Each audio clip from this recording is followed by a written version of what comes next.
The bodies of two more soldiers made the sad flight home to Britain today and the sad procession through the streets of Wootton Bassett. They were Private Jonathan Young and Sergeant Paul McAleese, who died trying to help him. It was a day dreaded, of course, by both families, but the widow of Sergeant McAleese invited News at 10 to follow her as she went to RAF Lyneham to receive the body of the man she called everybody's hero. Rupert Evelyn reports. The day begins as normal for the son who will never know his father. I think you're going to be asleep all day. And at just 4 months old, Charlie is unaware of his mother's grief as she prepares for her husband Paul's homecoming.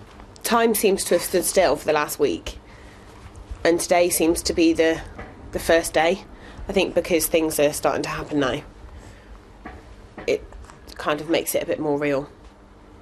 It is a short journey from the hotel to RAF Lyneham, but it is a trip that no family wishes to make.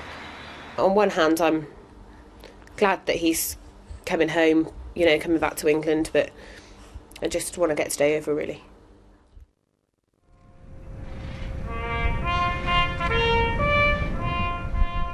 Sergeant Paul McAleese died trying to help Private Jonathan Young, whose coffin was the first off the plane today. And in a private moment, both families shared their grief. They were just so thankful to me and said how brave Mac was for what he did. And they said that they looked at Charlie and and it was so sad that he'd left him. But also his mum said to me that he left your baby trying to save mine. Joanne believes her husband would have been proud of the way he was welcomed home.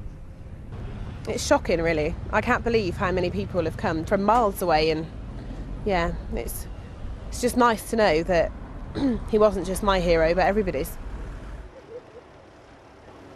And then she waits, surrounded by those closest to her. Joanne McAleese's hero is home. And in the silence of a Wiltshire town, the family are both reunited and torn apart. Rupert Evelyn, News at 10, Wootton Bassett. Two other British soldiers killed in Afghanistan were buried today. Private Richard Hunt of 2nd Battalion, the Royal Welsh, was the 200th serviceman to die in the conflict. He was wounded in an explosion while on patrol in Helmand and died after being flown back to hospital in Birmingham. And 500 mourners gathered to pay their respects to Private Jason Williams of 2nd Battalion, the Mercian Regiment, at his funeral in Worcester. He died helping in the aftermath of an attack in Helmand Province.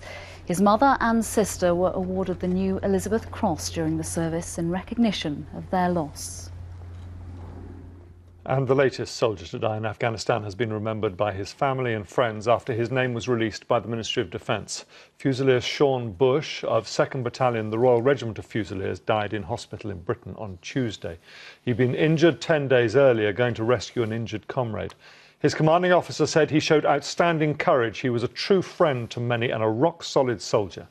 His girlfriend, Amy, said, "Sean was my best friend, my first and only true love. He taught me what true love is. He was my soulmate, the man of my dreams, my perfect match." The death of Fusilier Bush brings to 207 the number of British servicemen and women killed in Afghanistan since the start of the conflict.